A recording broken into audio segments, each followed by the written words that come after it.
আমি একটু সবার সাথে কথা বলতে চাই। আপনারা যারা আছেন এখানে, আপনাদের সাথে তো সকাল থেকে আমাদের দেখা হয়েছে, তাই না? এর আগে আমার ওখানে যারা এই যে নেতৃত্বে ছিল তারাও আমার অফিসেও গেছিল, কিন্তু আপনারা যেভাবে বা যে কথাগুলো বলে আসছেন সেই কথাগুলো কিন্তু রাখেন নাই।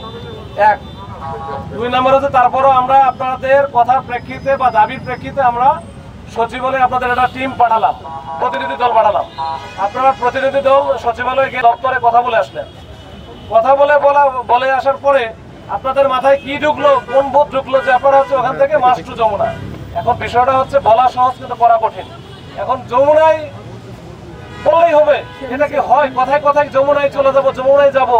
তা ভাই আপনাদের যে দাবি আছে যে বেসরকারিকরণ থেকে সরকারিকরণ হবেন বা এমপিও মুক্ত হবেন, সেটার জন্য তো সংশ্লিষ্ট শাখা আছে, মন্ত্রণালয় আছে, দপ্তর আছে, পরিদপ্তর আছে, সেখানে যান না। সেখানে আমরা বলতেছি আপনারা যান, সারাদিন কথা বলেন, কিন্তু এই যে মাস্ট্র যমুনা কেন বলেন? এরপরে আপনারা, আমি বলি একটু কথা বলতে দেন, তারপরে আপনাদের কাজটা মনে। এরপরে আপনারা যখন আপনাদের নেতৃত্বে যারা ছিল তারা বললো যে স্যার আমাদের তো আসলে মিডিয়া আকর্ষণ কম হচ্ছে, আমরা একটু ওই যে সামনে আর একটু আগে যাই, ওখান থেকে বাধা দিলে আমরা এখানে ব্রিফিং দিয়ে আমরা আজকের মতো চলে যাব। আমরা বাধা দিলাম, আপনারা কিন্তু এই যে কোনোভাবে গেলেন না। তারপরে সরাই আমরা নিয়ে গেলাম একেবারে 0 পয়েন্ট পর্যন্ত।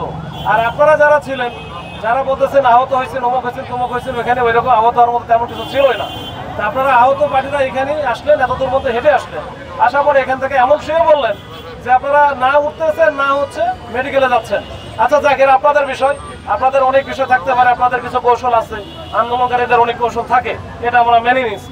কিন্তু এই জায়গাটাতে এখন থাকা যাবে না। এখন আবার নামাজের সময় হচ্ছে, যারা যারা নামাজ পড়েন তারা নামাজ পড়তে পড়েন, আমাদেরও নামাজ পড়তে দেন, পরে এই জায়গাটা একটু খালি করে দেন। এটা সময় দেওয়া হলো 10 মিনিট, 10 মিনিট পর না দিলে কিন্তু আমরা কিন্তু ওই যে আগের মতো করবো। ঠিক আছে?